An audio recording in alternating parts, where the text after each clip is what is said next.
arrivé page 13 dans le Kitsour sur la Torah 37, d'accord? Le résumé que Rabbi Nathan fait sur la Torah 37. Hier, on a parlé du lien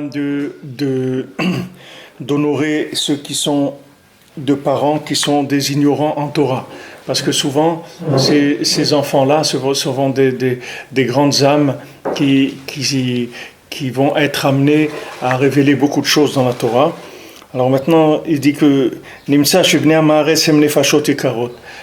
Amaretim, c'est-à-dire les enfants des gens qui sont ignorants en Torah, ce sont des âmes qui sont précieuses. Et là, mais ce sont comme des oiseaux qui sont emprisonnés. Et comment on sait que ce sont des gens de grand niveau? Et là, quand on voit qu'ils ont de la Torah, que ce sont des gens qui sont des Bnei Torah, c'est-à-dire des gens qui gardent la Torah, alors de là, vous pouvez savoir que ce sont des gens qui ont des âmes de grand niveau. Quand quelqu'un vient des parents qui ne sont pas religieux, par exemple, et que lui, il rentre dans la religion et il essaye d'avancer, de faire le maximum de ce qu'il peut, il est très intéressé, il est très dévoué, il fait tout ce qu'il peut pour s'engager, il a quitté toutes les choses de ce monde, tout ça, il avance, il étudie, etc. Alors vous pouvez savoir que c'est une grande âme, parce que de là où il est venu, il est arrivé à sortir de cette prison-là. Parce que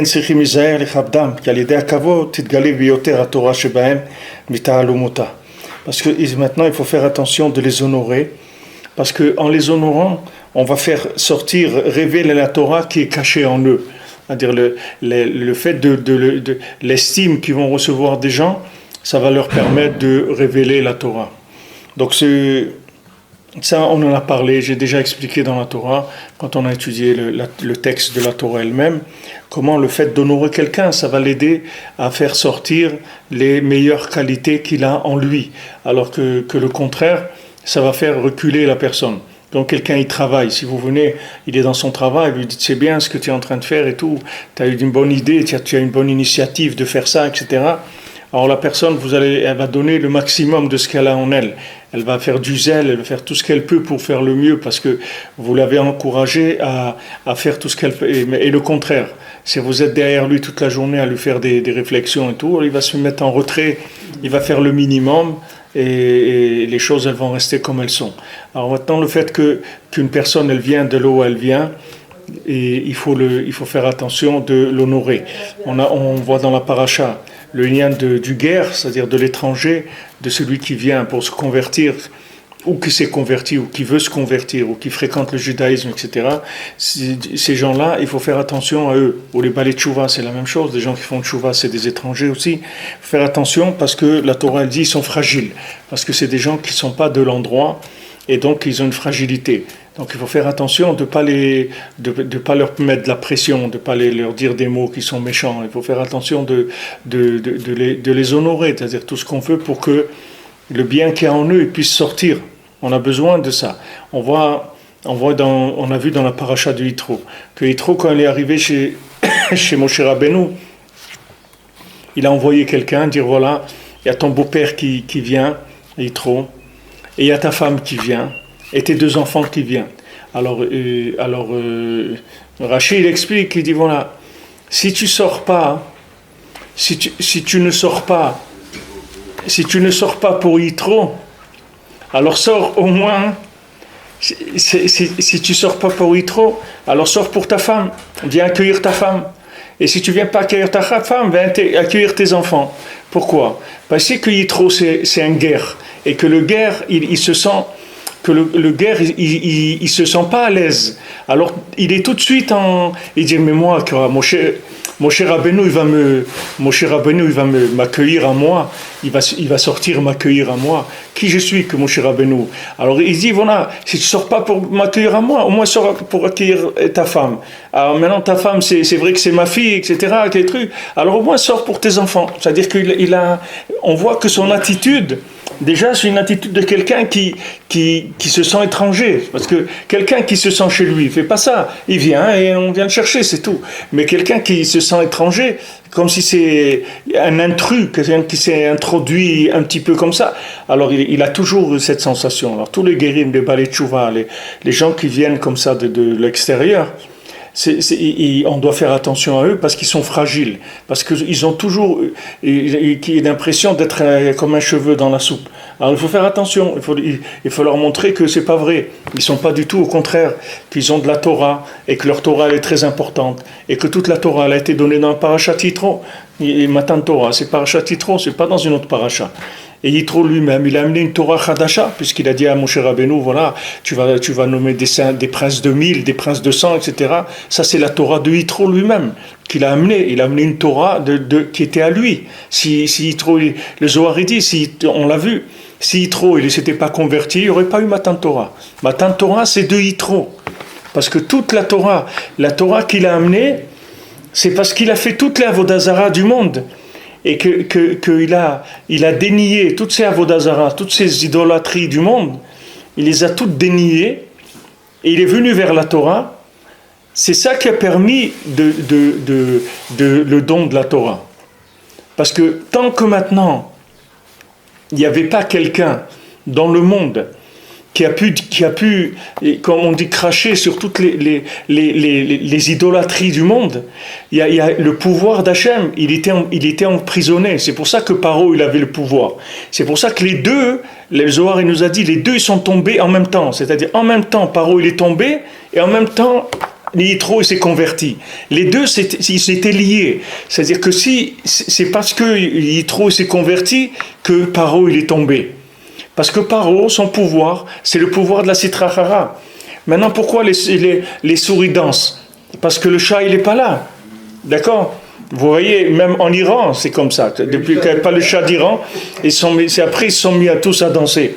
Mais quand il y avait le chat d'Iran, je peux vous dire que ça marchait. C'est un pays qui marchait autrement, complètement. Bon, alors maintenant, quand il n'y a pas, quand il y a pas le pouvoir de la Gdusha, alors il y a le pouvoir de la Sitra Achara. Maintenant, sur quoi il se base le pouvoir négatif? Le pouvoir négatif, il se base sur des idéologies négatives. C'est-à-dire que si des gens, ils croyaient pas dans du mensonge, il n'y aurait pas de pouvoir. Le mensonge, il n'aurait pas de pouvoir. C'est-à-dire le début du pouvoir du mensonge, c'est qu'ils trouvent des adeptes. Ils trouvent des adeptes. Je me rappelle quand moi j'étais lycéen, il y avait Le Pen, Le Pen, Rafrakin l'appelait Le Pain, Le Pain, il disait Le Pain. Qui est-ce qui écoutait Le Pen? Personne. C'est-à-dire il n'avait même pas 0,0 je sais pas quoi % de voix. Personne. C'était quelque chose qui regardez aujourd'hui. Aujourd'hui, s'il y a des présidentielles, c'est lui qui passe. C'est eux qui passent parce que les idéologies, c'est-à-dire le pouvoir, il vient de l'idéologie. C'est-à-dire que maintenant, quand l'idéologie qui est présentée, elle trouve une place dans le cœur des gens, après ça donne le pouvoir. Maintenant, le fait que les gens ils faisaient Avodah Zarah, c'est ça qui donnait à Paro la force de mettre le Ham Israël en exil, c'est-à-dire en esclavage. C'est ça qui lui donnait le pouvoir de les rendre esclaves. Que si maintenant, Paro, si maintenant il n'y avait pas d'Avodah Zarah dans le monde, il n'y aurait pas eu de possibilité qu'il y ait du pouvoir négatif. Le pouvoir négatif, il vient à la base des idées qui sont pas claires. Comme on a vu avant, des chokhmot tritzoniot. C'est-à-dire que maintenant, quand il y a des chokhmot tritzoniot, que ce soit des concepts d'idolâtrie, ou des concepts scientifiques, ou de logique, etc., toutes ces choses-là, c'est ça qui va amener après le pouvoir négatif. Le pouvoir négatif, c'est le résultat d'une idéologie. Alors, et c'est pas le contraire, c'est pas le pouvoir négatif qui donne les idéologies, c'est le contraire. Quand on voit des idéologies qui sont venues dans le monde, ils n'ont pas commencé par le pouvoir. Ils ont commencé par les idéologies, le communisme, tout ça, ça a commencé d'abord par des idées. Après, c'est monté au pouvoir. Alors, tant qu'il y avait Yitro, tant qu'il n'y avait pas quelqu'un dans le monde aussi important parce que le Zohar il dit que Yitro, c'était pas Stam quelqu'un qui faisait des Avodah Zara. Yitro, c'était comme le pape de toutes les Avodah Zara du monde. C'est-à-dire il était reconnu mondialement partout, c'était un spécialiste de toutes les religions, de toutes les idolâtries du monde. C'est-à-dire que c'était un prêtre de 70 de toutes les idolâtries. C'est-à-dire n'importe quelle religion du monde, il en était le prêtre. C'est-à-dire c'était une sommité mondiale là-dedans. Donc quand lui, il a laissé ça, et il s'est converti au judaïsme, qu'est-ce qu'il a fait? Il a coupé l'alimentation du pouvoir négatif. Quand il a coupé l'alimentation du pouvoir négatif, Paro il est tombé. Et Paro il a reconnu Hachem. Tout de suite, Paro il a reconnu Hachem. Au début, Paro il a dit, mais moi je ne sais pas qui c'est Hachem, et je ne vous libère pas, parce que je ne le connais pas. Pourquoi il ne le connaît pas? Parce que lui, son pouvoir, il vient de la Avodah Zara de Yitro, que Yitro, il est le prêtre de toutes les idolâtries du monde. C'est de cette idolâtrie que lui, il prend son pouvoir, Paro. Une fois que toutes ces idolâtries ont été renversées par le retournement de Yitro, ça fait que le pouvoir négatif, il est tombé. Donc, si on veut, l'adhésion aux idées, ça fait tomber le pouvoir. C'est-à-dire que il faut pas. C'est pour ça que ça sert à rien de faire des guerres. La guerre, ça sert à rien. Ce qu'il faut faire, c'est instruire les gens, c'est-à-dire rééduquer les gens dans leur tête. Parce que dès que quelqu'un il va changer dans sa tête, dans son cœur, il n'y aura pas besoin de faire la guerre. C'est-à-dire quand on fait de la guerre, ça veut dire que c'est des choses qui sont des résultats des affrontements de pouvoir. Mais les affrontements de pouvoir, ils ne viennent pas du fait qu'un il veut prendre le pouvoir et l'autre il ne veut pas, etc.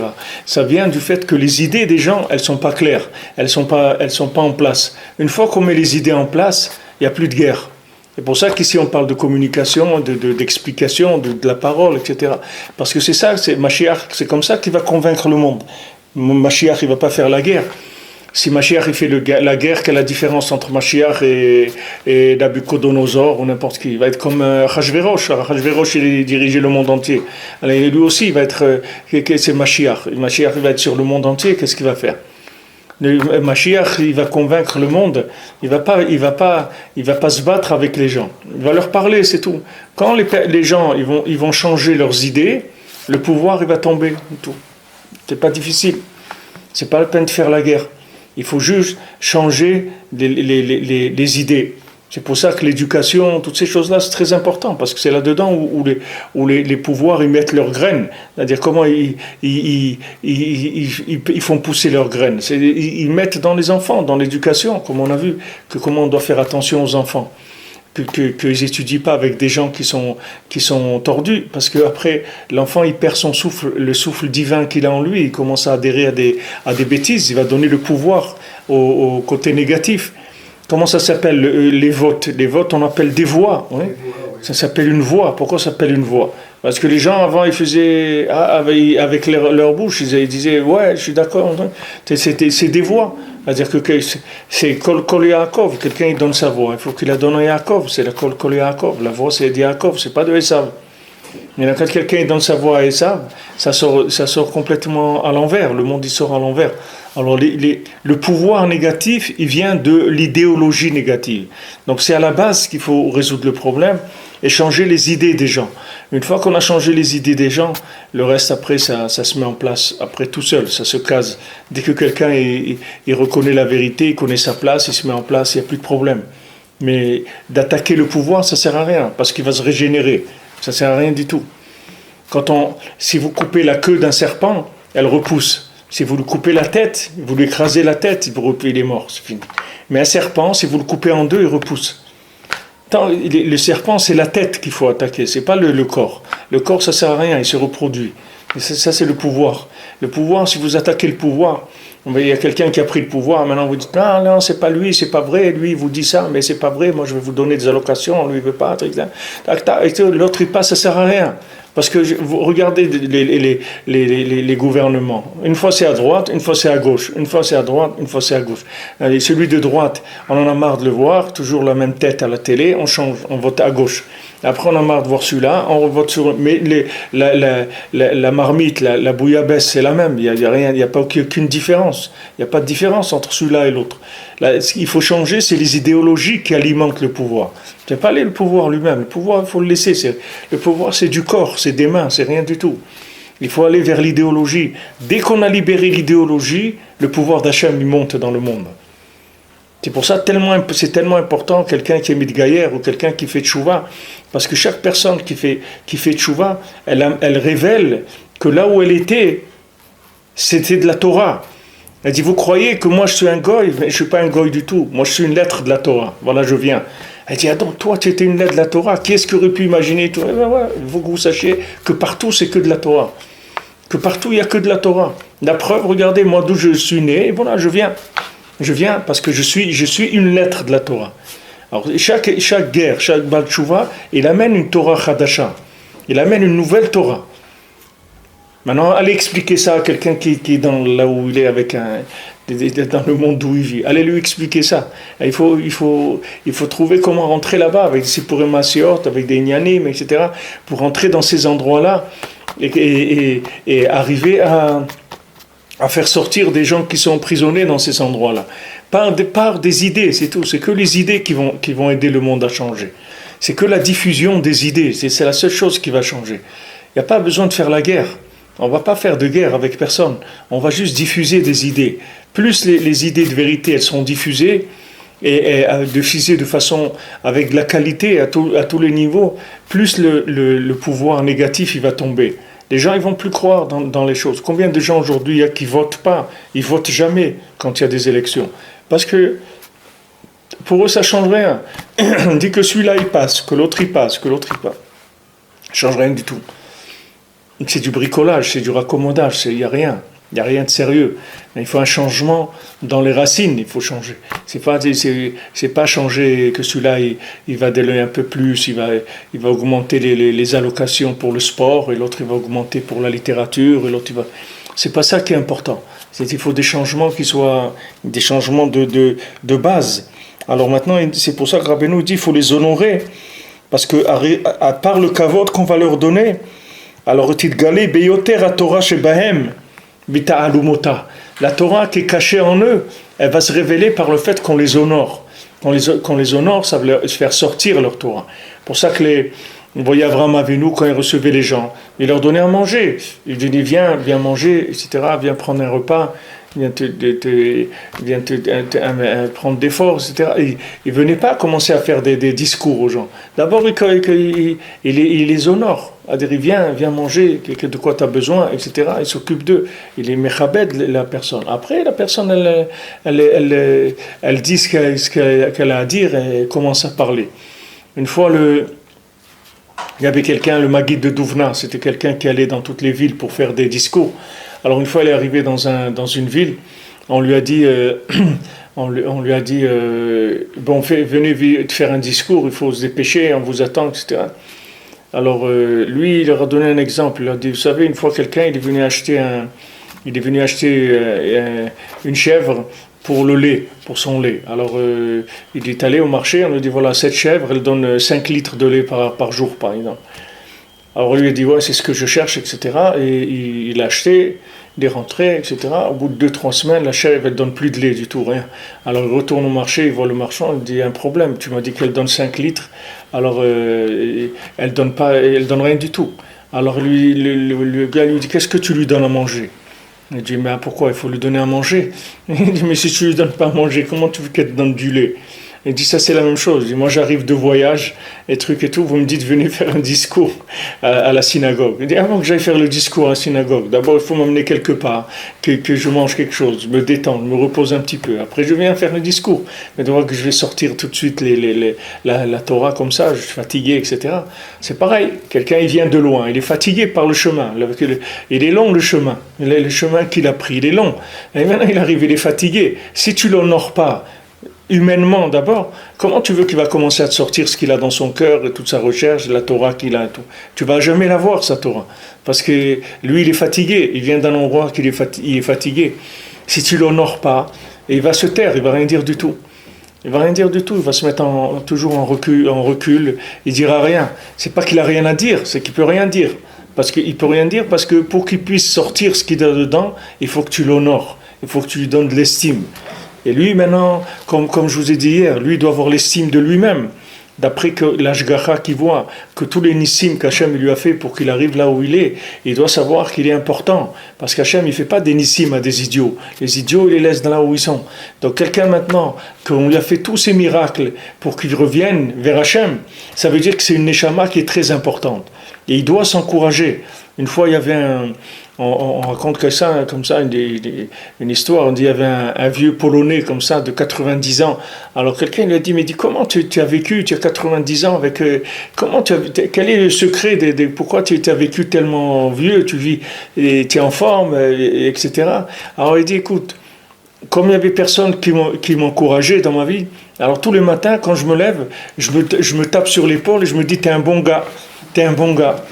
C'est avec ça que j'ai tenu, c'est avec ça que j'ai vieilli. C'est-à-dire que maintenant, des fois, vous vous trouvez dans des endroits ou autres où les gens ils vont pas les gens ils vont pas vous honorer. Au contraire, ils vont vous mépriser, ils vont faire des affronts, etc. Maintenant, il faut que chacun, il faut pas qu'il se laisse avoir par ça. Si maintenant les gens ils l'honorent pas, il ne doit pas attendre que les gens ils l'honorent, il doit s'honorer lui-même. C'est-à-dire qu'il doit savoir que si Hachem il lui a fait tous ces miracles, qu'il l'a amené en Eretz Israël, qu'il lui a donné la Torah, qu'il l'a amené à Ouman, qu'il lui a donné ce qu'il lui a donné, il doit savoir qu'il a une importance, une très grande importance, puisque maintenant, il fait partie des gens dans toute l'histoire du monde qui ont été le plus privilégiés sur les milliards et les milliards de gens qui sont passés sur Terre. Combien de milliards ma grand-mère, elle est à Shalom, quand quelqu'un il disait « Oi » comme ça, il disait « Oi ». Oh, quelqu'un, on soupirait comme ça, oh, comme ça. Alors ma grand-mère, elle nous disait, il dit, oh, il faut pas que toi tu dises oi. Oi, ils doivent dire les gens qui n'ont jamais vu le bien de leur vie. Mais toi, tu n'as pas le droit de dire oi. Rabbeinu dit ça, Rabbeinu dit ce dibour-là. Rabbeinu dit Shabbat, c'est assourd de dire oi. On n'a pas le droit, il y a des gens, ils ne savent pas. Le Shabbat, tu vois, ils prient, ils disent oi. On n'a pas le droit, Shabbat, de dire oi. Parce que Shabbat, c'est un jour de joie. Même si toi, tu es comme tu es, tu n'as pas le droit de dire oi. Parce que c'est un jour de joie, c'est le jour du roi, tu n'as pas le droit de dire oi. Maintenant, quelqu'un qui sait que dans l'histoire du monde, qui voit combien de milliards de gens ils sont partis dans rien. Regardez, encore hier, avant-hier, des 300 ils sont morts dans un bateau parce qu'ils essayent de quitter la Libye ou je sais pas quoi pour aller en Europe. Dans une barque qui contient peut-être 30 personnes, ils sont montés 300 dedans. Ils sont morts de froid et noyés par le froid. Il fait un froid terrible, des tempêtes, etc. Ils sont morts noyés, les gens. Combien de gens qui sont venus dans ce monde, ils n'ont jamais vu la lumière de leur vie. Ils n'ont jamais vu rien dans leur vie. Ils sont restés en dessous de la marmite, rien. Ils n'ont même pas pu lever le dessous de la marmite. On ne parle pas le couvercle. Même le dessous, ils n'ont pas levé, rien. Et leur vie, c'est rien du tout. C'est-à-dire, ils sont venus, ils ont souffert, et ils ont souffert une vie, ils sont repartis, c'est tout. Rien. Rien de leur vie, rien. Baruch Hashem, Hashem il lui a donné tout ce qu'il lui a donné. Mais pourquoi il n'a pas de simcha? Qu'est-ce qu'il y a? Qu'est-ce que tu veux?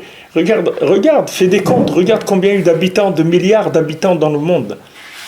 Qui est-ce qui a été zoché, comme Rabbeinu dit à Rabbi Nathan, il dit, si tu savais quel rave tu as, tu aurais de la simcha toute la journée. Si tu connaissais ma grandeur, tu aurais de la simcha, tu serais en train de danser toute la journée. Mais tu ne connais pas la grandeur du tzaddik. C'est-à-dire, pourquoi tu n'as pas de simcha? Parce que tu ne valorises pas ce qu'on a fait avec toi. C'est pour ça que tu n'as pas de simcha. Mais si tu valorisais le traitement qu'on te fait, si tu savais la valeur que ça a, ce traitement-là, tu ne ferais pas cette tête-là. Tu serais content. Tu dis, Baruch Hashem. Comme on dit dans la Haggadah, si tu nous avais donné que ça, daïe-nous, et que ça, daïe-nous, ça nous suffit. Parce que c'est des grands traitements, c'est pas des petites choses. Quelqu'un quelqu'un avant qu'on lui donne le jour de se rapprocher de la Torah, de faire tchouva, de monter en Eretz Israël, d'avoir tout ce qu'il a, ça demande beaucoup d'adoucissement, de rigueur en haut. C'est des guerres qu'il y a. C'est pas des choses vous croyez que les gens ils viennent dans la Torah comme ça? Les gens ils sont, comme on dit, ils sont triés un par un. C'est pas, ne croyez pas que les gens ils viennent comme ça. C'est des gens on les prend. C'est chacun il vient un par nominatif. Rabbeinu il fait un dossier de chacun et il connaît chacun bediouk et pas dans des groupes. Il y a personne qui vient en groupe. Même si vous voyez 30 000 personnes à Ouman à Rosh Hashanah, il n'y a pas 30 000. Il faut que vous sachiez que vous êtes seul à Ouman à Rosh Hashanah chez les Rebbe. Il n'y a personne d'autre. Les autres, c'est encore un autre, c'est tout. Mais c'est pas des groupes, il n'y a aucun groupe chez Rabbeinu. Chez Rabbeinu, il y a un, c'est tout. Et si quelqu'un il vient, il a son dossier. Comment le tzaddik qui s'occupe de lui, depuis Adam Arishon, il a un bon dossier bien chargé et il s'occupe de lui. Donc maintenant, cette personne-là, il faut cette personne-là, il faut qu'elle accepte d'être ce qu'elle est. Je ne sais pas si c'est... J'ai peur que ça soit interrompu. Il ne faut pas attendre toujours d'être accepté par l'entourage. Il faut savoir qu'on a un rapport individuel avec Hachem. Et Rabbeinu nous demande de faire Hitbodedut tous les jours pour augmenter ce rapport-là. Et surtout la conscience de ce rapport. La conscience de ce rapport avec Hachem. Et de se rappeler de la mitzvah, de se rappeler qu'on est sorti d'Égypte. C'est-à-dire que chacun... tous les jours, il a une mitzvah de se rappeler d'où il vient. Il ne faut pas qu'il oublie ça, parce que s'il oublie ça, tout le reste, après, ça va changer complètement de forme. Il ne faut jamais qu'il oublie d'où il vient, que tous les miracles qu'Hachem lui a fait. Si les gens ils se rappelaient des plaies qu'il y a eu en Égypte pour sortir, jamais ils auraient fait le veau d'or. Le veau d'or, ils l'ont fait parce qu'ils ont oublié qu'il y a eu des plaies qui ont été faites en Égypte, qu'il y a eu l'ouverture de la mer Rouge, qu'il y a eu tout ça. C'est ça qui leur a fait faire le veau d'or. Mais si quelqu'un il se rappelle de tous les miracles qu'Hachem lui a fait, il ne va pas faire des avérotes, il ne va pas se laisser casser par son entourage. Maintenant, tout le monde n'est pas souvent au niveau de reconnaître l'autre. Surtout que souvent, l'autre, il représente aussi un problème par rapport à ce qui est déjà dans le monde. Quand il y a quelqu'un qui va amener une Torah comme Yitro, il amène une Torah qui est nouvelle. Maintenant, cette Torah qui est nouvelle, c'est pas tout le monde qui est intéressé par prendre cette Torah nouvelle. Les gens, ils sont installés dans leur truc, ils n'ont pas envie de changer. Quand Rabbi Nachman est venu, d'abord, il a commencé à faire du nettoyage. Il a commencé à nettoyer, à dire aux gens, voilà, vous pouvez m'amener le plus grand érudit de la terre, je vais lui montrer qu'il ne sait même pas lire. Comment quelqu'un il peut dire ça? Tu vas amener le plus grand rave qu'il y a sur la terre, tu vas lui dire qu'il ne sait même pas lire. C'est quoi ça? Il dit, amenez le plus grand baltfila du monde, celui qui sait le mieux prier, je vais lui montrer qu'il ne sait pas ce que c'est la prière du tout. Et comme ça, dans tous les domaines, Rabbeinu il a cassé les gens. Pourquoi? Pour amener sa Torah. Parce que sinon, les gens, jamais ils auraient pu imaginer quelle Torah il a. Mais quand ils ont entendu parler comme ça, ils étaient très en colère, les gens. C'est ça qui a fait toute la marloquette sur Rabbeinu. Parce qu'ils ont entendu parler, ils ont dit, mais attends, qu'est-ce qu'ils disent? Pour qui il se prend?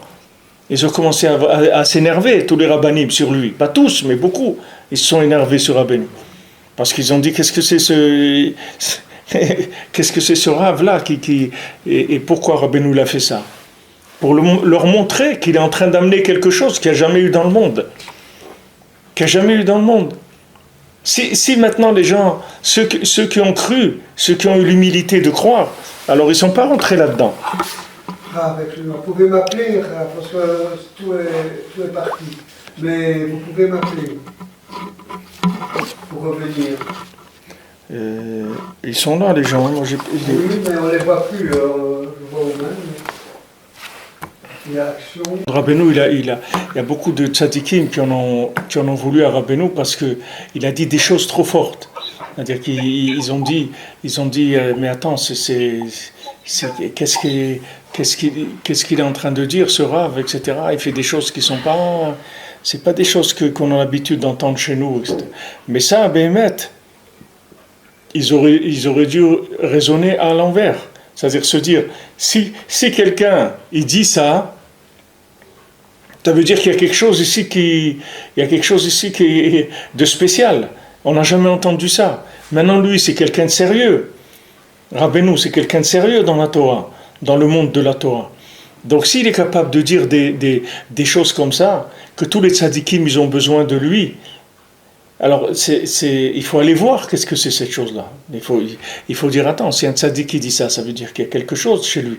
Mais il y a beaucoup qui ont pris à l'envers, c'est-à-dire qui ont dit, mais c'est quoi? C'est quelqu'un qui vient là, qui veut amener des idées, des nouvelles idées révolutionnaires et tout, il vient nous chambouler tout notre truc et tout. Et ils ont fait la guerre contre lui. Ils ont commencé à faire de la marloquette contre lui. Mais Rabbeinu, il a dit, moi, ce que j'ai à faire, je vais le faire. Il n'y a pas de problème. Si vous voulez y croire, on dit, vous ne voulez pas y croire, vous verrez à la fin que j'avais raison, que c'était moi qui avais raison. Maintenant, ce principe-là, il est valable pour chacun. C'est-à-dire, chacun, il amène une Torah nouvelle. Maintenant, cette Torah nouvelle, il faut la faire vivre. Maintenant, soit les gens, ils vont la reconnaître, soit ils ne vont pas la reconnaître, soit ils vont essayer de la détruire.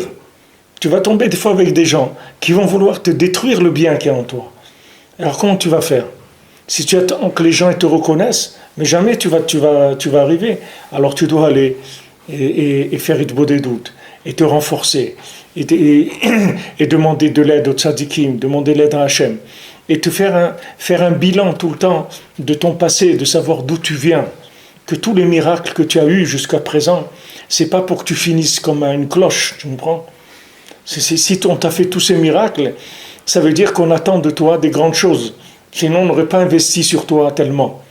C'est-à-dire, si tu vois, parce qu'on a investi sur toi, tous les gens qu'il y a sur Terre, je vous ai dit, moi j'avais des amis qui étaient des gens beaucoup mieux que moi, énormément, des gens, des tzadikim, des gens mamash, bien, très très bien. Ils faisaient Shabbat, ils mettaient les tefilines tous les jours et tout, et ils sont restés dans la Touma complètement, ils n'ont jamais levé la tête. Ils sont restés là-bas, jamais ils ont levé la tête. Alors que tu crois que maintenant, c'est un critère, on ne sait pas pourquoi. Mais quand tu vois, je vous l'ai dit hier déjà, mais c'est très important de se répéter ça chaque jour. Chaque jour, il faut se rappeler de la Yetziat Mitzrayim. Tu es obligé chaque jour, dans ta Hitbodedut, de prendre un moment, de refaire le chemin depuis ta naissance, depuis le moment où tu as pris conscience, tu étais un petit enfant, et de regarder un peu tout ce qui s'est passé avec toi, et de voir tous les miracles qu'Hachem t'a fait. Si tu fais ça tous les jours, tu vas voir que ça va te donner la force d'affronter les épreuves de la journée. Parce que tu vas te reconnecter, c'est sur le moment. C'est comme quelqu'un qui a eu un diplôme, qui a reçu un titre honorifique, un diplôme qui a été reconnu mondialement. Maintenant, il est en train de travailler, et dans son travail, il a des difficultés, etc. Alors, il commence à être cassé, il dit peut-être que Béhémet, il y a des choses que j'ai pas bien appris, que je sais pas, alors peut-être que je suis en train de faire des bêtises, etc. Maintenant, il retourne à son diplôme, au moment où il a été reconnu, etc. Il dit, mais attends, mais moi j'ai obtenu quand même des trucs, c'est pas n'importe quoi ce qu'on m'a donné. Donc ça veut dire que j'ai les possibilités de réussir. J'ai les possibilités de réussir, sinon on ne m'aurait pas donné ça. Hachem, il ne va pas faire des miracles à quelqu'un, tous ces miracles-là, pour qu'en fin de compte, il devienne un pauvre type. C'est pas possible que ça soit ça. C'est-à-dire, il y a quelque chose qui ne marche pas. Sinon, la personne, à un moment, elle aussi, elle rentre dans la marmite du monde religieux et elle reste là-bas. C'est-à-dire, au lieu de continuer à avancer, elle reste dans le milieu. Mais elle n'est pas dans le milieu. Rabbeinu, il était avec tous les tzadikim. Rabbeinu, il est né dans la maison du Baal Shem Tov. Tous les tzadikim de la génération, Rabbeinu les a connus. Tous les grands tzadikim qu'il y avait, ils passaient dans cette maison-là du Baal Shem Tov. Rabbeinu, il a connu tous les tzadikim. Mais à aucun moment, il s'est comparé à eux. Depuis le départ, il savait qu'il était plus grand que tous les tzadikim. Depuis le départ, depuis qu'il était un enfant, il savait. Il savait que ce qu'il y avait en lui, c'était quelque chose d'extrêmement puissant. Et que s'il les développait, il arriverait à quelque chose d'extraordinaire. C'est sûr que quand il avait 3 ans ou 4 ans, il ne savait pas exactement ce que ça voulait dire, mais il savait que c'était là. que la chose, elle était là. Comme je vous ai dit hier, le Tam, il faisait des chaussures à 3 coins. C'était un pauvre type, un pauvre cordonnier, etc.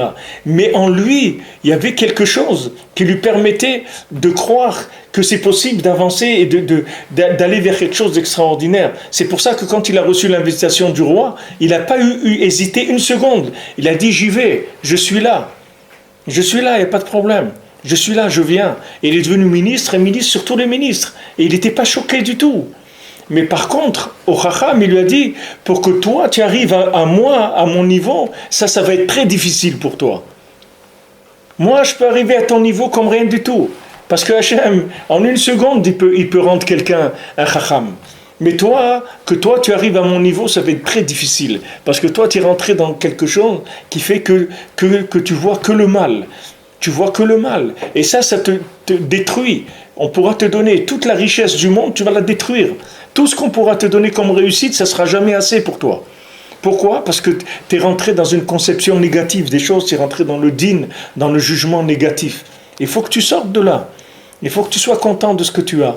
Et que tu saches que, bon Hachem, il t'a fait beaucoup de miracles. Tous les balais de Tchouva, tous les gens, ils peuvent écrire des livres de 1000 pages, chacun il peut écrire. Un livre de 1000 pages où il raconte tout ce qu'il a eu dans sa vie, tous les miracles qu'il a eu dans... Il y en a qui le font.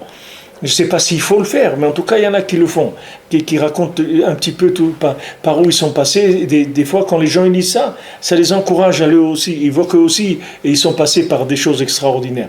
Donc chacun, il a eu son chemin, il est extraordinaire. Rabbeinu, il a dit, Alvaï, je me souhaite de voir la lumière des chemins que vous prenez pour venir chez moi.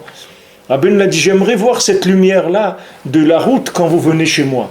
Ça veut dire que maintenant, quand on va chez Rabbeinu, quand quelqu'un voyage à Ouman, il y a une lumière extraordinaire, que même le tzaddik lui-même, il ne peut pas voir cette lumière-là.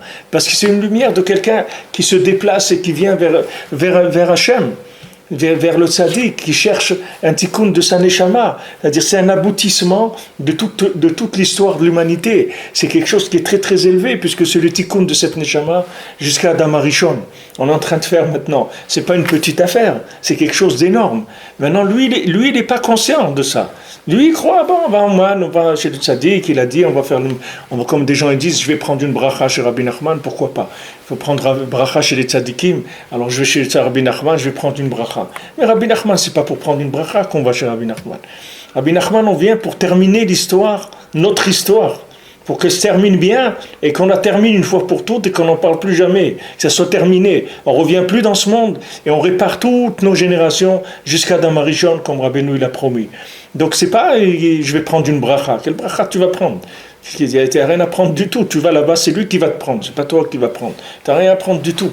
C'est lui qui te prend, et qui te soigne, qui s'occupe de toi. Alors maintenant ça te demande, il faut que tu réalises un petit peu ce qui se passe avec toi. C'est pour ça qu'on a l'obligation de se rappeler de notre histoire. C'est très important. L'histoire de chacun, il n'a pas besoin de raconter aux autres, mais au moins à lui, il faut qu'il se raconte son histoire tous les jours.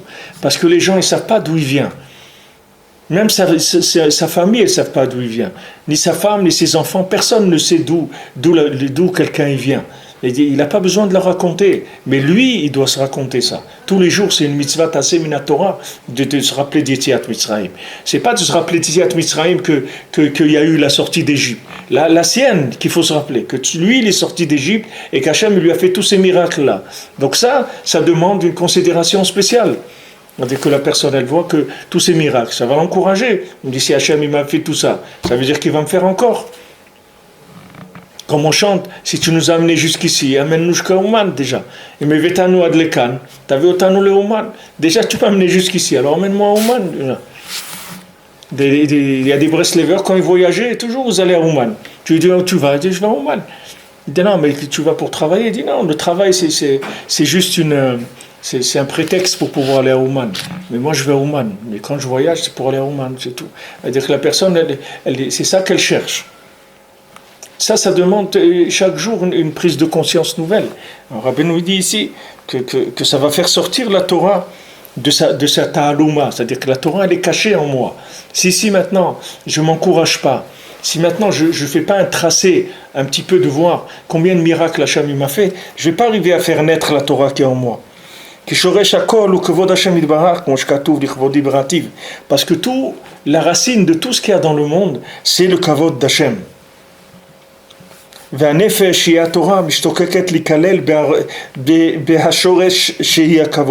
Maintenant, le nefesh de quelqu'un, qui est la Torah, son âme c'est la Torah. Alors, puisque c'est une lettre de la Torah, son âme, elle désire s'inclure dans sa racine, qui est le kavod d'Hashem. Et de là, de ces gens-là, il sortira de la Torah, et l'âme, elle va s'élever, et la tsura, la forme, elle va s'élever, et le chesed, il va s'élever dans le monde. Tout ça, on l'a vu déjà. C'est pour ça Rabbi Nathan, il ramène Bekitsur. Et à ce moment-là, toutes les ta'avot du corps et toute la matière, elle va être repoussée. Et tous les dinim, ils vont s'annuler. Amen Keini Ratson. Rabbi Nathan, il dit Amen Keini Ratson. Ça veut dire que ça va être toute la rigueur, elle va s'annuler. Ça veut dire que maintenant, quand maintenant Rabbi Nathan il fait le passage, c'est-à-dire il fait la jointure entre le kavod de l'individu et le kavod d'Hashem. C'est-à-dire que maintenant, quand quelqu'un, c'est pour ça que je vous ai dit hier, et je l'ai écrit aussi un peu dans le résumé du shiur, quand quelqu'un il honore le bien qu'il a en lui, c'est pas de la gahava, c'est pas de l'orgueil. Au contraire, l'orgueil c'est le chacham, c'est celui qui dit je suis nul. Alors lui c'est un orgueilleux. Pourquoi? Parce que lui il considère pas qu'il y a Hachem en lui. Donc lui il dit je suis nul. D'après son analyse à lui sans Hachem. Mais si quelqu'un il sait qu'il a une âme et que cette âme elle est divine, il n'a pas le droit de se dire je suis nul. Sur qui tu dis je suis nul? De qui tu es en train de parler maintenant? De qui tu parles quand tu dis je suis nul? C'est-à-dire que maintenant, la neshama elle est Hachem et le corps il est Hachem. Qui est-ce qui te donne le droit de dire je suis nul? Tu n'as pas le droit. Maintenant tu as acheté une voiture, tu roules dedans, tu ne peux pas dire je suis nul. C'est pas toi, la voiture c'est pas toi. De qui tu parles? Tu peux pas dire je suis nul, tu peux pas dire je vaux rien, tu peux dire je suis pas bien. Tu n'as pas le droit de dire ça parce que tu t'appartiens pas. Ça c'est l'orgueil. Ça c'est de l'orgueil. Mais quand tu honores le bien qui est en toi. Tu respectes le bien qui est en toi. Ça c'est pas de l'orgueil. Ça c'est au contraire, c'est de l'humilité. Ça vient de l'humilité. Quand Moshe Rabbeinu l'écrit et Moshe, c'est-à-dire moi, je suis l'homme le plus humble qui ait jamais eu sur la terre, c'est de l'humilité, c'est pas de l'orgueil. Quand il dit je suis l'homme le plus humble de la terre, c'est de l'humilité, c'est pas de l'orgueil. Pourquoi? Parce qu'il ne parle pas de lui en tant qu'égo, il parle de la neshama qu'il a en lui. C'est pas de lui qu'il parle en tant qu'indépendant. Il parle de lui inclus dans Hachem. Il ne parle pas de lui stam. Donc il a le droit d'honorer le bien qu'il a en lui. Il n'y a aucun problème.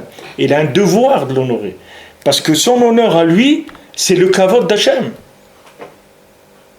C'est pas son kavod à lui en tant qu'individu. Qu'est-ce qu'il est lui? Il n'existe pas, Bechla. Qu'est-ce qu'il est lui? Son corps, c'est Hachem qui lui a fait. Sa neshama, c'est une partie d'Hachem. Qu'est-ce qu'il est lui? Il est quoi dans cette affaire-là? Il n'est rien du tout. Lui, quand il dit moi, rien. Rabbeinu dit Ani, c'est la neshama. Quand il dit je, c'est l'âme. Sinon, c'est quoi Ani? Si tu dis Ani, c'est pas ta neshama, alors c'est qui Ani? Tu es quoi? Tu es quoi si c'est pas une neshama? C'est un bonhomme qui se considère comme un être indépendant d'Hachem sur terre, qui doit se construire, qui doit prendre des choses, qui doit réussir, je dois réussir, il faut que je construise ma vie, il faut que je fasse... Mais tout ça, c'est des bêtises. Tu es en train de parler de quoi maintenant? Tu dois construire ta vie. Pourquoi qui tu es? Pour dire je dois construire ma vie. Qui tu es, Bichlal? Le gars, il va aller travailler 10 heures par jour pour la parnassa. Il dit, il faut que je gagne ma vie. Mais elle n'est pas à toi, la vie. Combien de gens ils ont été dormir, ils ne sont pas levés, ils sont sortis, ils sont pas revenus? Combien il y a eu dans le monde? Ma vie, elle n'est pas à moi, ma vie. Ma vie, elle est à Hachem. Pourquoi maintenant tu prends sur toi la parnassa et tu t'investis tellement là-dedans et tu te fais tellement de soucis pour ça? Pourquoi tu ne te fais pas de soucis s'il n'y a pas de l'air? Peut-être ce matin tu vas sortir, il n'y a pas d'air à respirer. Ça, tu demandes pas, tu te fais pas du souci comme le matin sur ça. Pourquoi? Pour toi, ça a l'air normal. Eh bien, la même chose que c'est normal. Hachem, il va te donner la parnassa, c'est normal. C'est normal. C'est lui qui détient le monde, c'est lui qui t'a créé, c'est lui qui l'entretient le monde.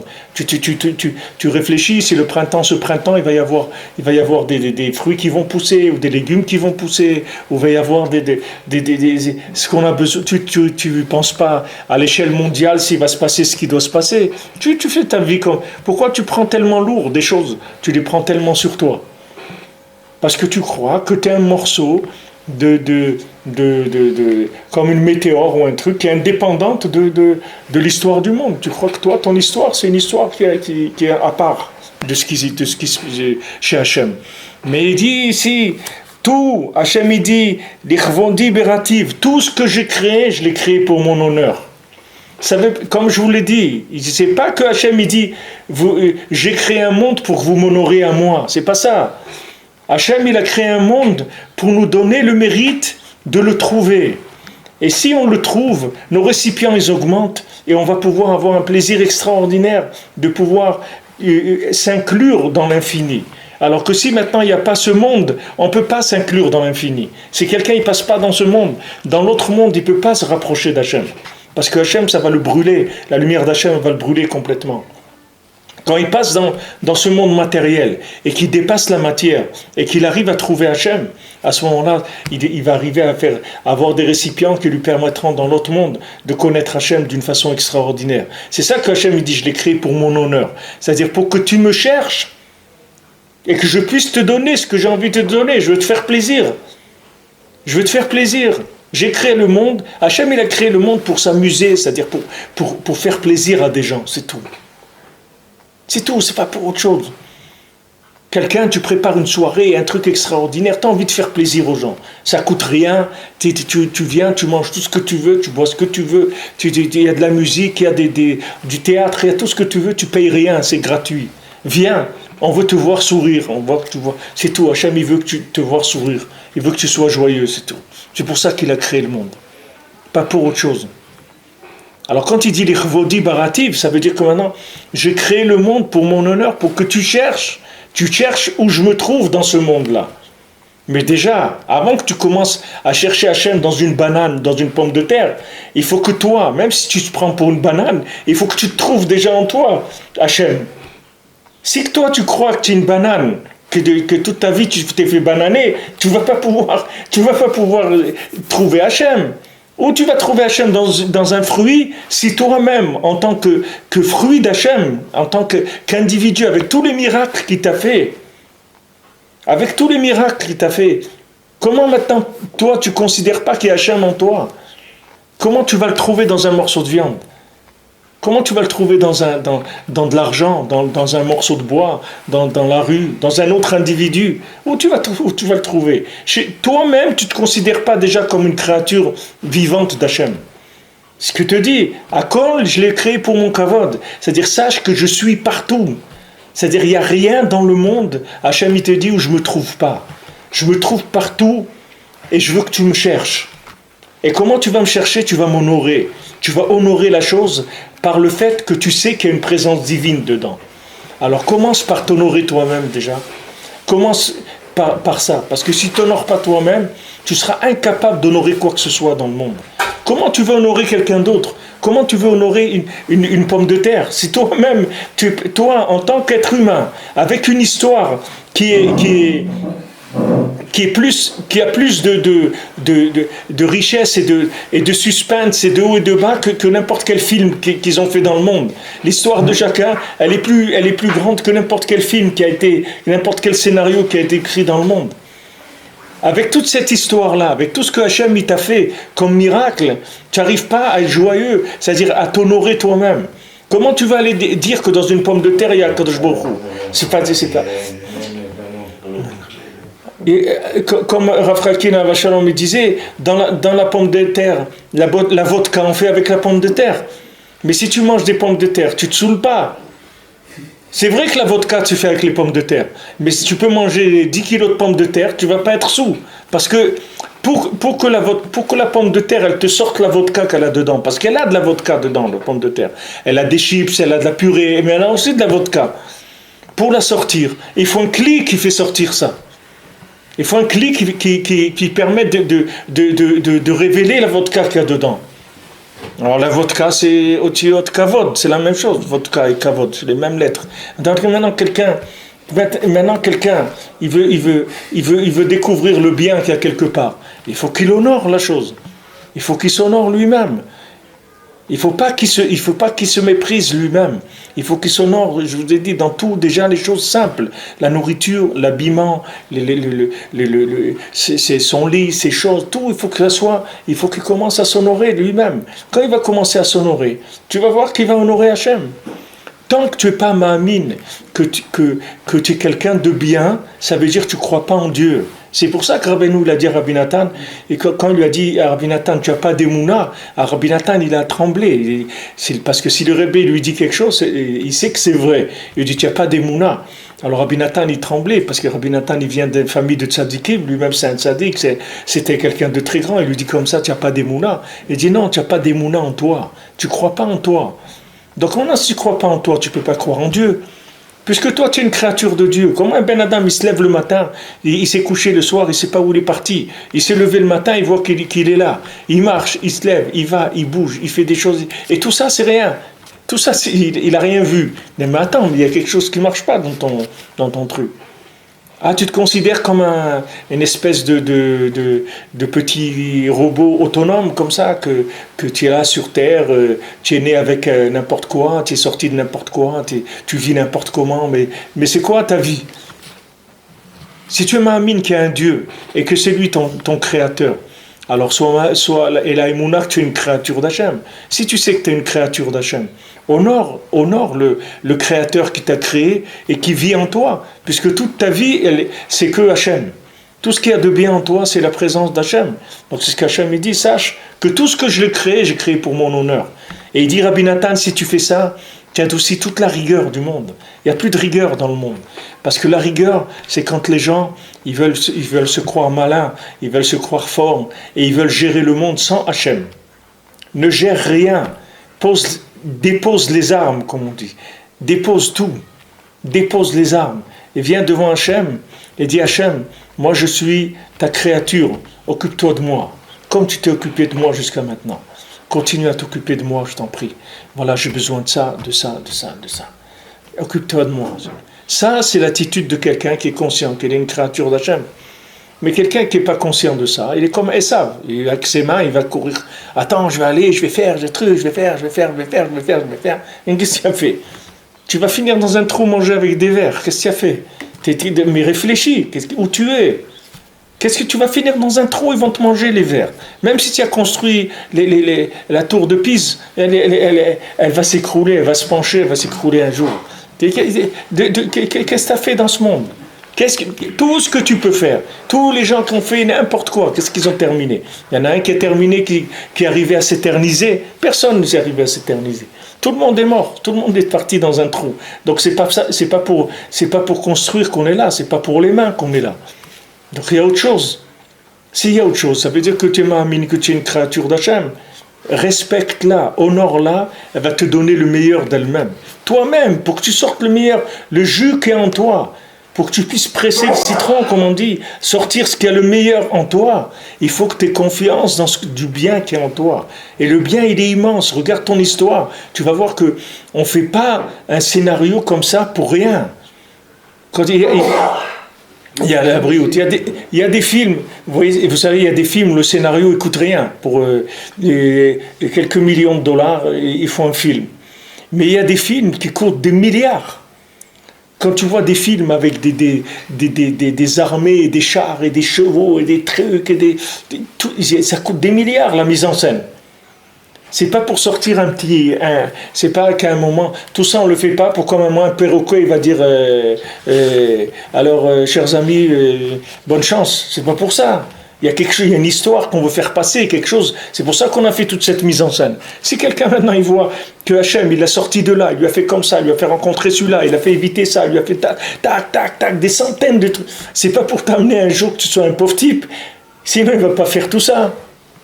Il faut réfléchir un petit peu.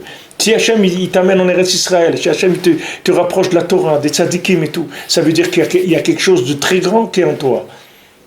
C'est vrai que ce qui est en toi, c'est Hachem, c'est pas toi. Mais c'est ça, toi. Toi, c'est le dépôt qu'on a fait en toi d'une partie d'Hachem. C'est ça, toi. La preuve, c'est quand ce dépôt-là, à 120 ans, le propriétaire, il va venir le prendre, tu vas voir qu'il ne va rien rester. Le jour où le propriétaire du gage, du dépôt, vient le chercher, il ne reste plus rien, il n'y a plus personne. Il n'y a plus rien. Il n'y a personne qui est resté une fois qu'Hachem il a repris le dépôt. Donc tu vois bien que tu es dépositaire de quelque chose pour un temps, quelques dizaines d'années, c'est tout. Après on va te l'enlever. Après on va t'amener ailleurs.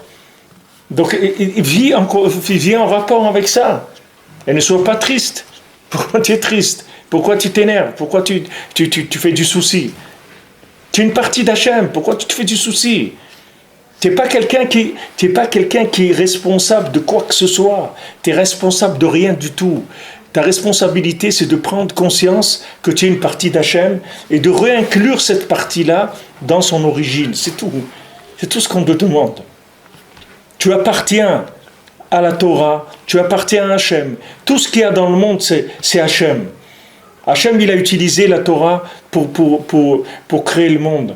C'est-à-dire que Hachem, il s'est manifesté à travers les lettres de la Torah. Chaque lettre de la Torah qui se trouve dans n'importe quel individu, n'importe quel objet, n'importe quel animal, n'importe quelle plante, n'importe quoi dans le monde, cette lettre-là, elle doit se réinclure dans l'infini. Mais pourquoi ça, il faut que tu en prennes conscience. Maintenant, l'homme, c'est la plus grande manifestation de Dieu qu'il y a dans le monde. Quand tu vois un homme, l'homme, c'est la plus grande merveille qu'Hachem il ait fait dans le monde. Une âme dans un corps, il parle, il réfléchit, il fait des choses, etc. C'est un être merveilleux, l'homme. Bécar parce qu'il parle, c'est un être merveilleux. Alors maintenant, tu vois le traitement qu'on t'a fait. Tu vois les efforts qui ont été faits pour te mettre en place, ton histoire, pour te créer ton scénario. Comment tu peux croire que tu vaux rien du tout? Comment quelqu'un dit « je suis nul » Il n'y a pas plus grand orgueilleux que des gens qui disent qu'ils sont nuls. C'est pour ça que la plus grande avéra qu'il y a dans le monde, Rabbeinu dit, la plus grande avéra qui existe sur terre, c'est de se décourager. Il n'y a pas une plus grande avéra que ça. Parce que quand tu te décourages, tu as prouvé que tu te considérais comme un individu tout seul. Donc ça veut dire que tu es coffert dans Hachem les gamrés. Ça veut dire, tu dis qu'Hachem il n'existe pas, c'est tout. C'est ça ce que tu dis quand tu te décourages. Pourquoi Rabbeinu te dit le désespoir, ça n'existe pas? Combien de gens ils sont désespérés? Il y a des gens qui sont suicidés, d'autres ils ne sont pas suicidés, ils sont désespérés, ils continuent à rouler sans tête, mais ils continuent à faire semblant de rouler, mais ils sont désespérés. Mais Rabbi Nathan Rabbeinu te dit, dans l'écouté de Philon, que la plus grande avéra qui existe, c'est désespérer. Parce que dès du moment où tu rentres dans le désespoir, ça veut dire que tu te considères comme quelqu'un d'indépendant, un être seul sur terre. Alors, c'est vrai que c'est quelqu'un, il se considère comme un être seul sur terre, il a raison de se désespérer. Parce que vraiment, il n'y a rien à faire ici. Vraiment, un morceau de viande qui va pourrir et qu'on va mettre dans la terre, c'est-à-dire, c'est pas la peine. Je veux dire, autant, et en plus souffrir. Si c'était encore quelqu'un, tu lui dis, tu sais, tu vas vivre 90 ans et tu vas danser le twist toute la journée, tu vas boire des boissons, tu vas rigoler, tu vas faire du ski, etc. 24 heures sur 24 pendant 90 ans. Bon, il dit, on va rigoler, ok, si on va rigoler, je reste, d'accord, on va rigoler. Mais si quelqu'un dit, tu sais, tu vas souffrir, mon ami, tu vas passer par des douleurs terribles, tu vas souffrir dans ta vie. Souffrir, mais pourquoi je vais souffrir? Ah, c'est comme ça, hein, ici. Et on souffre, moi je vous laisse souffrir tout seul. Et moi je m'en vais. Pourquoi je vais souffrir gratuitement? De toute façon, on va me mettre après dans un trou. Alors, pourquoi je vais souffrir? Pourquoi je vais supporter un conjoint? Pourquoi je vais supporter des enfants? Comme elle a dit cette femme-là, rescapée d'Auschwitz. Elle a dit, j'ai pas voulu avoir d'enfants. Pourquoi je vais avoir des enfants? Les Juifs, ils souffrent depuis 2000 ans. Les Juifs, ils souffrent, oui, depuis 2000 ans, c'est comme ça. Elle a dit, rien à faire, c'est comme ça. Les Juifs, ils souffrent. Pourquoi moi, je vais mettre au monde des êtres pour qu'ils souffrent? Elle a raison. Elle a raison dans son raisonnement, qui est d'Apikorsou de Gmoura. Elle a raison. Mais si quelqu'un il a de la Emouna, c'est pas comme ça qu'il faut raisonner. Au contraire, Si elle avait de la émouna, elle aurait dit, les Allemands, ils nous ont fait du mal. Donc maintenant, les Juifs, ils ont une obligation d'avoir minimum 10 enfants. C'est un minimum. Puisqu'ils ont tué 6 millions. Donc il faut avoir minimum 10 enfants. Parce que si ils ont tué 6 millions, il est resté 3 millions, ou 2 millions 5. D'accord? Si on était 60 millions, 10 millions, 6 millions, ça aurait été 10%. On aurait continué à développer, à amener de la Torah dans le monde et tout. Là, on n'était pas très, très nombreux. Et ils nous ont attaqués, voilà, ils nous ont cassés. On a mis des dizaines d'années à nous relever. Au contraire, il faut avoir plus d'en... Si quelqu'un il a de la émouna, c'est pas comme ça qu'il va prendre les choses. Tous les sadikim, vous voyez les rabbanim qui ont eu de la émouna, vous voyez les Rav Chaikin, Rav Shalom et tout, quand on venait à la yeshiva d'Aix-les-Bains, après la guerre, en 1948, il y a eu la yeshiva d'Aix-les-Bains.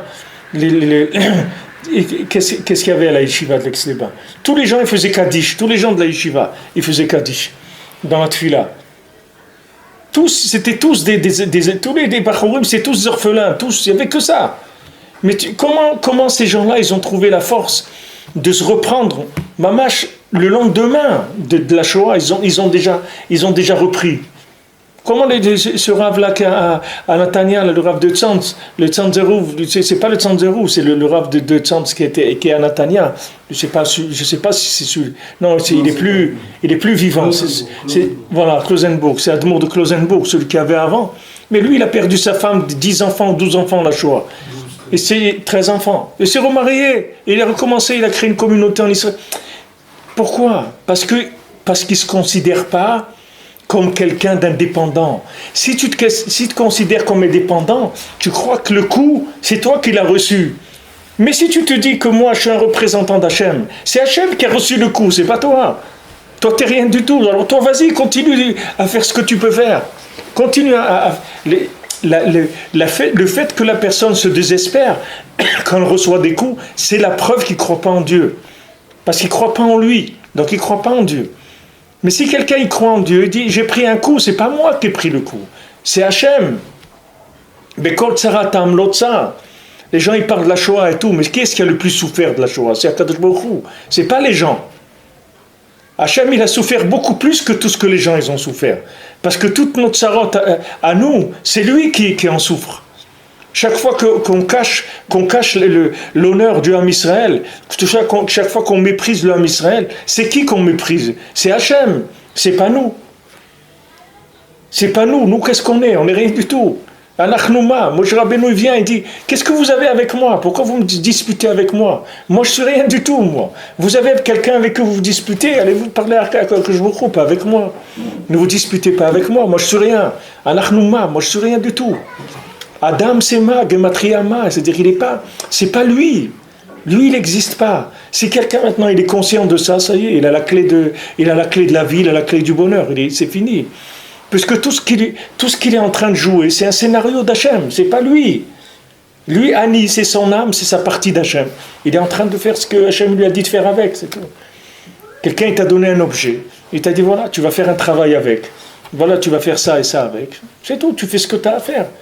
Rabbeinu dit, il y a quelqu'un, il a été embauché pour mettre de l'eau dans un tonneau. Maintenant, il voit que le tonneau, il est troué.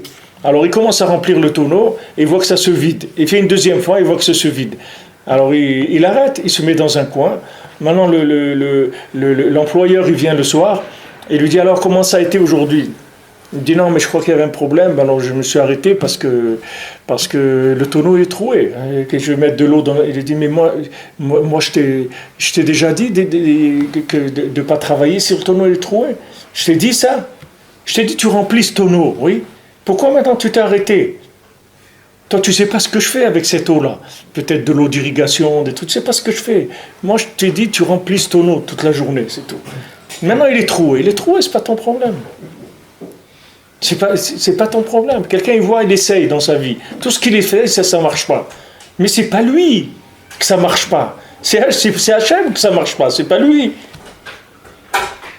Quand on dit Aseleman Shmecha, on dit Hachem, fais pour l'honneur de ton nom. Pourquoi on dit fais pour l'honneur de ton nom? Pourquoi tu dis fais pour l'honneur de ton nom? Moi, je suis en train de faire des avérotes, je dis fais pour l'honneur de ton nom. Fais le bien pour... Parce que moi, je suis l'honneur de ton nom. Que tu le veuilles ou non, si je fais quelque chose de pas bien, je vais salir le nom de la famille, je vais salir le nom d'Hachem. Donc fais-le pour toi, même si tu ne fais pas pour moi. Fais-le pour toi. Fais pour le toi qui se trouve en moi, qui veut dire moi, c'est ça le moi. C'est la partie d'Hachem qui est en moi, et il n'y a rien d'autre. Il te dit à Kadosh Baruch Hu, tout ce que j'ai créé, je l'ai créé que pour mon honneur. C'est tout, il n'y a rien d'autre dans le monde. Il n'existe rien qui est déconnecté d'Hachem. Même une maison d'Avodah Zara, même une église, même un truc, n'importe quoi. C'est que Hachem, il n'y a rien d'autre. Il n'y a rien d'autre. Et toutes les religions du monde, c'est que des préparations au judaïsme, c'est tout. Toutes les religions du monde, c'est rien que pour qu'un jour une personne découvre le judaïsme. Vous savez, c'est comme quelqu'un, tu lui fais manger tous les jours du manger qui est pas bon, qui est pas frais, qui est pas bon, etc. Il n'y a rien d'autre, tu dis il n'y a que ça. Et lui, il va mourir s'il ne mange pas ça. Alors il mange, et un jour tu lui amènes un mets qui a tous les goûts du monde. Alors quand il mange ça, il dit, bah, qu'est-ce que c'est ce truc-là, c'est nul. Alors que tu commences avec ça, il va te le jeter, le manger. Non, il va dire, moi, j'ai pas faim. Et quand maintenant tu vas lui faire manger comme on dit, de la vache enragée, après tu vas voir comment il va être content. Mais c'est ça, toutes les religions du monde, c'est ça. Il y a des gens, ils ont tourné en rond, ils disent, ça va, tu as fini de tourner? Il dit, non, je vais tourner encore un peu. Ok, tourne encore un petit peu. Quand tu finis, tu viens, on est là, il n'y a pas de problème. Alors ils tournent, et après il vient, comme Rabbeinu dit, ils ont trouvé dans leur livre le contraire de leur émouna. Combien de gens ils sont à Ouman, combien Rav Levi Yitzhak qui racontait, village entier à côté d'Ouman qui se sont convertis au judaïsme. Un village entier d'Ukrainiens, des centaines de gens, ils sont venus à Ouman, ils se sont convertis au judaïsme. Il dit que les Breslevers, quand ils les voyaient, ils tremblaient de voir ces gens-là. Il dit des gens, les hommes comme les femmes. Il dit les 2 jours de Rosh Hashanah, ils étaient debout, en train de pleurer toute la journée. Ils ne savaient pas lire l'hébreu. Mais ils étaient debout et ils pleuraient toute la journée. Ils étaient impressionnés, les Breslevers, de voir ça. Parce que tu vois des gens, ils ont mis une Torah. Il dit voilà, toi tu connais toute la Torah, tu pries, tu pleures toute la journée. Tu pleures pas. Alors qu'est-ce que tu fais là? Tu t'es habitué à la Torah. Tu as cru que c'était à toi la Torah. Mais celui qui vient, regarde ce qu'il amène. Toute la journée, il est en train de pleurer. De quoi il pleure? Mais c'est un neshama, elle sent des choses que toi, tu ne sens pas. Parce qu'il amène une Torah qui est très élevée. Maintenant, honore-le. Cette Torah, elle va sortir. Elle va rentrer dans l'âme Israël. Même si lui, maintenant, il n'a pas le temps matériellement d'apprendre la Torah et de révéler. Ses enfants, ils vont révéler la Torah. Tout le tzion de Rabbeinu, on le doit à un guerre, Daniel Aguerre, qui avait là-bas sur tout le makom du Tzion, c'est lui qui l'a acheté, ce Daniel Aguerre. Je ne vais pas maintenant vous retenir, mais ce Daniel Aguerre, je vous l'ai peut-être déjà raconté. Daniel Aguerre, comme c'était un guerre, il avait la nationalité ukrainienne, comme si c'était un goy. C'est-à-dire, pour les autorités, ils ne savent pas qu'est-ce que c'est converti ou pas. Donc lui, il avait le droit d'acheter une propriété, tandis que les Juifs, ils n'avaient pas le droit d'acheter une propriété. Donc lui, il a acheté la maison où il y a le Tzion. Pour que le Tzion de Rabbeinu il soit gardé, et bien qu'il était détruit, la maisonnette pendant les bombardements et tout, c'est grâce au fait que lui, il a acheté cette maison qu'on a pu garder l'endroit et savoir que c'est là-bas le Tzion de Rabbeinu. Et quand les Allemands ils sont venus, il était marié avec une Juive. Ils lui ont tué sa femme, ils lui ont tué ses enfants. Il a dit, tuez-moi, moi. Il a dit, non. Ils lui ont dit, toi, tu n'es pas un juif, toi. Toi, on ne te tue pas. Il a dit, tuez-moi, moi aussi, je suis juif. Non, on ne reconnaît pas les conversions. Ta femme, c'était une juive, ils l'ont tuée, ses enfants aussi, ils les ont tués. Mais lui, ils ne l'ont pas tué. Et il est venu en Eretz après. Il a vécu en Eretz, ce Daniel Aguerre. Il est monté en Eretz Israël après. Mais vous voyez, regardez. Qui est-ce qui a sauvé le Tzion de Rabbeinu, qui est aujourd'hui tout ce qu'on a?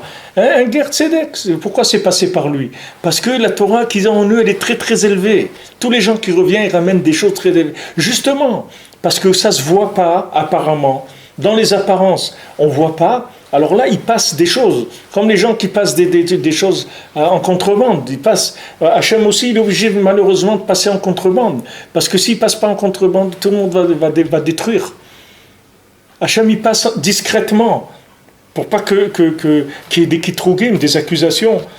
Alors c'est pour ça qu'il te dit que la révélation, c'est l'adoucissement de toute la rigueur. Toutes les rigueurs, toutes les dynimes du monde s'adoucissent. Et Rabbi Nathan il finit avec une tfila. Amen ken ratson. C'est-à-dire que ce soit le ratson Hachem, que ce soit comme ça, Béhémet. Alors chacun, c'est pas difficile, il a qu'à faire appel à Hachem et lui demander d'aider au bien qui se trouve en lui à se développer, c'est tout. Parce que c'est Hachem lui-même qui c'est l'investisseur, c'est Hachem. Qui est-ce qui est en moi? C'est Hachem. Et quand je prie, je dis Hachem Sifatai Tiftar, ou Fiagite la Terra, je dis Hachem, ouvre mes lèvres et ma bouche, elle va dire ta louange, c'est-à-dire que c'est toi qui vas prier en moi, c'est pas moi qui prie. Je te prête juste mon corps, mon âme, ma concentration pour que tu puisses toi prier en moi, pour que le bien qui est en moi il s'exprime. Et ce bien-là, ça n'est autre que Hachem.